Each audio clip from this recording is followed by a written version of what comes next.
Russia continues its barbaric attacks on Ukrainian cities, and just a few minutes ago, today, August 21st, Russian troops launched another strike on Kryvyi Rih. A shopping center was targeted. This is the largest shopping center in the city, and what makes this attack even more cynical is that the Russians struck it again just a few minutes after the first drone hit. Rescuers and medics had already managed to enter the site, and just as they got inside, the Russians launched a second strike, so it's quite obvious here that the Russians deliberately targeted this shopping center. And there's no point in saying that the drone went off course because of electronic warfare, or that it was just debris, because both strikes were caught on video. And I want to emphasize again, the second strike shows that they specifically wanted to hit this shopping center. At the same time, some rather alarming news is coming in. CNN today published information that North Korea has sent another 8,500 of its soldiers to Russia, who will be launching drones against Ukraine. At the same time, in the Voronezh region, Russians are deploying new launchers for North Korean ballistic missiles. This increases the threats to at least 7 regions of Ukraine, and there is information that North Korea has handed over a new KN-30 ballistic missile to the Russians, which has a warhead. Well, the whole missile weighs about 2.5 tons. So this is quite a serious weapon, and it can fly almost 900 kilometers. And against this background, I want to mention another piece of news. That's that Trump rejected Zelensky's secret request regarding Starlink. Let me remind you, when Zelensky was last in Washington, he asked Trump to somehow influence Elon Musk so that he would allow the use of satellite communication over Russia in order to attack Russian cities. But Trump rejected this request and now just watches as, for example, strikes hit Kryvyi Rih. Let's discuss all these news stories. Of course, we'll start with the most recent news about Atlant, the attacks on Kryvyi Rih. But before we begin, I ask you to subscribe to this channel, like this episode, and maybe share the link to this episode on your social networks, so that everyone knows what these wild, unwashed Russians are doing.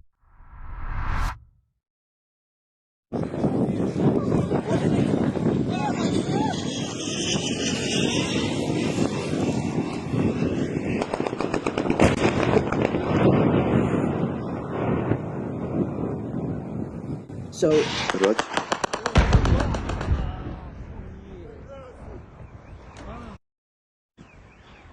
This is fucked up. This is fucked up.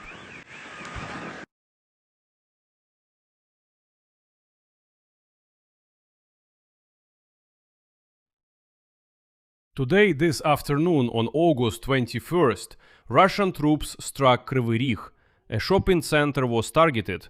As a result of the attack, people were injured. Unfortunately, there is one fatality. This was reported by the head of the Kryvyi Rih Defense Council, Alexander Vilkul. Local authorities also stated that the enemy carried out the attack on Kryvyi Rih using strike drones. The aftermath is being recorded at the largest shopping center in the city. A fire broke out at the site of the attack. There are injured people. Emergency services have started a rescue operation. And just at that moment, as they began the rescue operation, around 16:53, another explosion occurred in the city. I was informed that another jet-powered Shahed drone struck the same complex, the same shopping center, when rescuers and medics were already there. Well, the local authorities are warning about the threat of new strikes because the air raid alert is still ongoing. The head of the Dnipropetrovsk Regional Military Administration, Alexander Khanja, stated that as a result of the attack in Kryvyi Rih, 1 person has already died and 12 have been injured. A video from inside the shopping mall has also appeared, showing what was happening there. Footage has also emerged of both the first and second strikes by Russian drones on this shopping mall, which only confirms that it was a targeted attack. These are not debris, this is not the result of electronic warfare. This is not Ukrainian air defense. These are specifically two Shahed jet drones that deliberately struck the same spot, the shopping mall, one after the other, right in the middle of the day, when there were quite a lot of civilians there.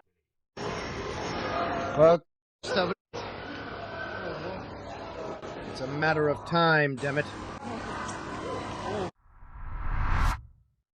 Well, in this context, it's worth mentioning the previous Russian attack on Kiev on the night of August 20th.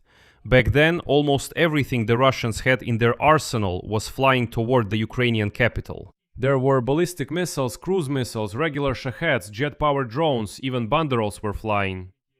In general, almost the entire list of their arsenal was launched at Kiev. Now they're terrorizing Kryvyi Rih and specifically striking a shopping mall.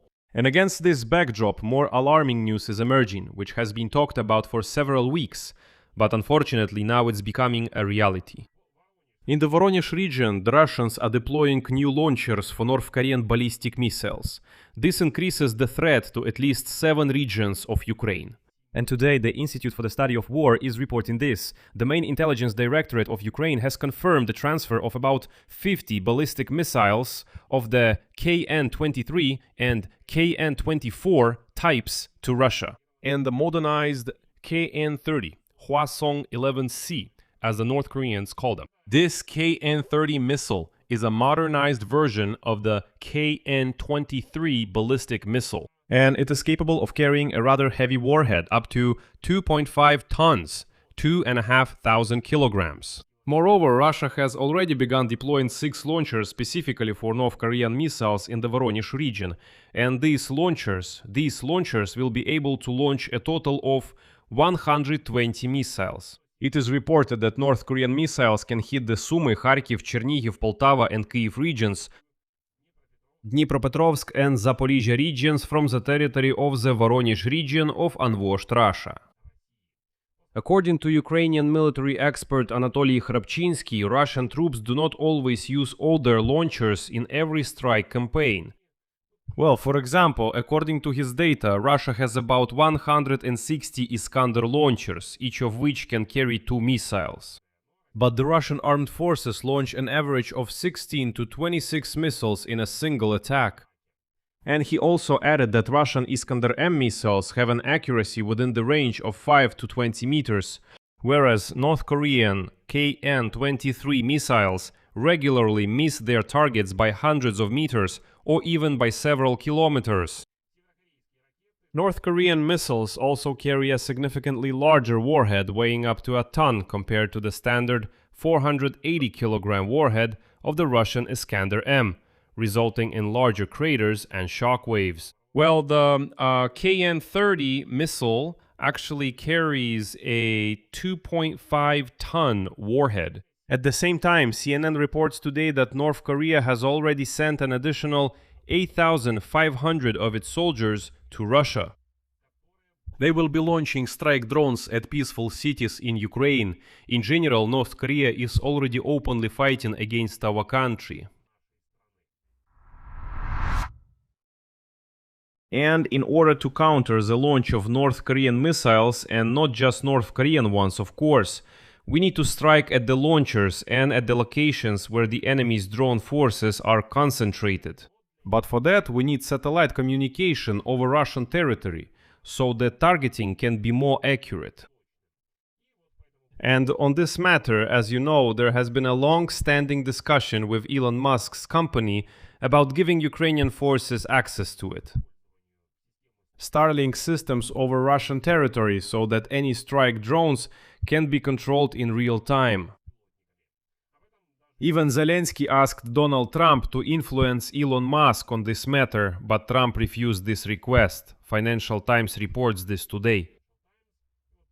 And according to insiders, Zelensky asked Trump to negotiate with Musk to allow Starlink to operate for the Ukrainian armed forces outside Ukraine on Russian territory. The Ukrainian leader explained to the US president that this would help the defense forces hunt Russian missile launchers more effectively. This way, the Ukrainian armed forces could disrupt enemy ballistic missile launches and more. And then, as the publication writes, quote, according to sources, Zelensky's proposal was for Musk to allow Ukraine to use Starlink on deep strike drones up to 200 kilometers inside Russia.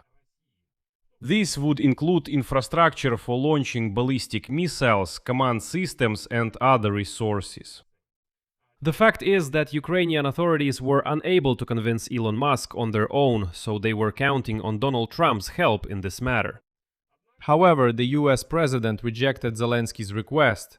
Another quote, Trump avoided making a commitment and, according to people at the Oval Office meeting, did not support this plan. They said that, in their opinion, Musk would not give Kyiv his approval.